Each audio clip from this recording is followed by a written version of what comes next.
Selamat petang, salam sejahtera. Perkara yang paling menarik malam ini ialah apabila salah seorang pemimpin besar dalam UMNO yang seringkali menjadi juru cakap UMNO, yang seringkali macam seakan-akan dialah paling tahu hal-hal politik di Malaysia, yang seringkali seakan-akan dialah paling mengetahui kebenaran yang ada di Malaysia, akhirnya dapat hukuman yang setimpal. Hari ini, siapa tidak kenal dengan Lokman Adam?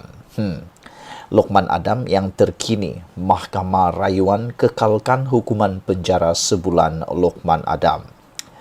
Mahkamah Rayuan mengekalkan hukuman penjara sebulan terhadap Lokman Adam kerana menghina yang dikaitkan dengan perbicaraan rasuah 1MDB bekas Perdana Menteri Najib Razak yang sedang berlangsung. Panel 3 hakim yang dipengerusikan oleh Kamaluddin Madsaid pagi tadi sebulat suara menolak rayuan bekas ahli Majlis Tertinggi UMNO itu untuk mengenepikan kesalahan komitel serta hukuman penjara. Turut bersidang sama adalah Hakim Nordin Hassan dan Cik Muhammad Ruzaima Ghazali. Mereka menolak rayuan pihak pendakwaan untuk meningkatkan hukuman penjara yang dijatuhkan oleh Mahkamah Tinggi Kuala Lumpur pada 15 Julai tahun lalu.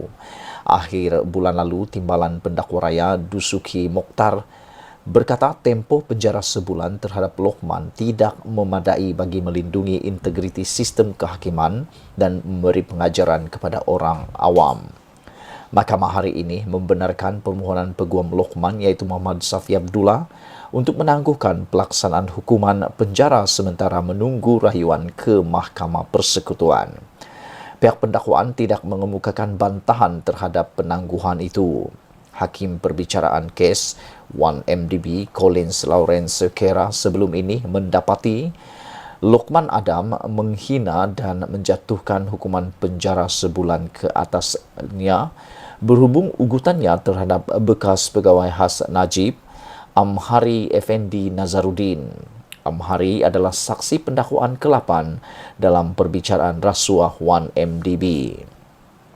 Sementara itu, bernama melaporkan bekas ahli Majlis Kerja Tertinggi UMNO itu, iaitu Dr. Nur Lokman Nur Adam, kekal di penjara sebulan selepas didapati bersalah menghina mahkamah kerana mengugut saksi pendakwaan dalam perbicaraan kes 1MDB membabitkan bekas Perdana Menteri Datuk Seri Najib Tun Razak. Ini berikutan keputusan sebulat suara 3 panel hakim Mahkamah Rayuan iaitu Datuk Seri Kamaluddin Madsaid, Datuk Cik Muhammad Ruzaima Ghazali dan Datuk Nordin Hassan hari ini menolak rayuan Lokman untuk mengenepikan sabitan dan hukuman yang dijatuhkan oleh Mahkamah Tinggi pada 15 Julai tahun lepas. Panel 3 hakim itu turut menolak rayuan silang dikemukakan pendakwaan terhadap hukuman penjara sebulan yang dijatuhkan oleh Mahkamah Tinggi tersebut. Pada 15 Julai 2021, Hakim Mahkamah Tinggi Kuala Lumpur, Datuk Colin Lawrence Sekera menjatuhkan hukuman penjara sebulan terhadap Lokman Adam selepas didapati bersalah menghina mahkamah kerana mengugut saksi pendakwaan dalam perbicaraan kes 1MDB. Saksi itu ialah bekas pegawai khas Najib, Datuk Amhari Effendi Nazaruddin yang juga saksi utama dalam kes tersebut. Bagaimanapun, panel 3 hakim itu membenarkan permohonan peguam yang mewakili Lokman Tan Sri Muhammad Safi Abdullah untuk menggantung pelaksanaan hukuman penjara sementara menunggu rayuan difailkan ke Mahkamah Persekutuan. Hakim C. Muhammad Ruzaima yang membacakan keputusan hari ini berkata, fakta berhubung perlakuan yang membawa kepada tindakan yang diambil terhadap perayu iaitu Lokman tidak dipertikaikan kerana ia berpunca daripada satu laporan polis yang dibuat perayu pada 3.24 petang 25 September 2019 dan satu kenyataan di media dibuat pada hari sama pukul 6.33 petang. Katanya, Mahkamah telah meneliti laporan polis itu dan transkrip kenyataan media dan hasil penelitian terhadap laporan polis itu ia boleh diklasifikasikan sebagai satu laporan utama mengikut Seksyen 107 Kanun Tata Cara Jenayah. Cuma di akhir ayat laporan polis itu yang perlu diberi perhatian oleh mahkamah. Ayat tersebut berbunyi, adalah tidak masuk akal Datuk Seri Najib, orang yang teraniaya akibat namanya, digunakan oleh manusia-manusia durjana didakwa mencemar imejnya, sedangkan mereka memperoleh manfaat daripada kelakuan jenayah ini, bebas dan tidak didakwa pula. Adalah tidak perlu sekiranya perayu benar-benar berhasrat untuk menjalankan kewajipan awam bagi membantu pihak berkuasa menjalankan siasatan. Bagi kami, perkataan manusia durjana dan mereka yang memperoleh manfaat daripada kelakuan jenayah ini, bebas dan tidak didakwa pula, sudah tentu merujuk kepada Datuk Amhari Effendi, katanya. Hakim C. Muhammad Ruzima berkata, tindakan perayu membuat kenyataan media mengulas laporan polis dan ditambah dengan ungkapan kata-kata yang tidak sepatutnya juga menyebabkan laporan polis yang dibuat oleh perayu tidak boleh dilindungi. Kami berpandangan bahawa tiada silapnya keputusan yang diambil oleh Mahkamah Tinggi dalam mensabitkan perayu bersalah atas menghina mahkamah. Terdapat fakta yang menunjukkan perayu berniat untuk membuat laporan polis dan membuat kenyataan media. Mahkamah juga mendapati bahawa tiada silapnya keputusan dibuat oleh Mahkamah Tinggi apabila memutuskan perbuatan-perbuatan perayu telah mengganggu pentadbiran keadilan. Oleh itu, Mahkamah mendapati tiada merit dalam rayuan perayu, kata hakim itu.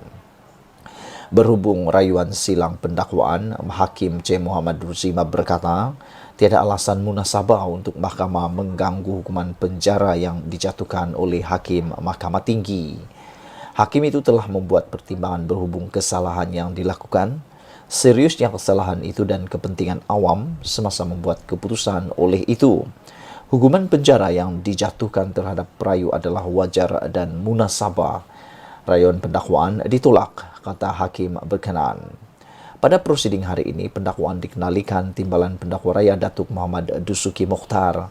Pada 22 Oktober 2019, Mahkamah Tinggi memberikan kebenaran kepada Tan Sri Tommy Thomas yang merupakan peguam negara ketika itu untuk memulakan prosiding komitel terhadap Lokman kerana menghina mahkamah sebanyak 2 kali pada 25 September 2019. Pada 14 Januari 2020, Hakim Sukira menolak permohonan Lokman untuk mengenepikan kebenaran diperoleh Thomas dan kegagalan beliau dalam rayuan di Mahkamah Rayuan serta Mahkamah Persekutuan untuk membatalkan keputusan Mahkamah Tinggi. Thomas memulakan prosiding komitel terhadap Lokman dan memohon perintah supaya Lokman dipenjara atau didenda atas tindakannya menghina mahkamah. Menurut Thomas, pada 25 September 2019, Lokman dalam satu temu bual mengeluarkan perkataan berbau ancaman atau ugutan terhadap Amhari Effendi kerana memberi keterangan pada perbicaraan bekas Perdana Menteri itu di Mahkamah Tinggi. Thomas berkata pada hari sama Lokman membuat laporan polis terhadap Amhari Effendi yang juga saksi pendakwaan ke-8 berhubung keterangan saksi itu pada perbicaraan berkenaan.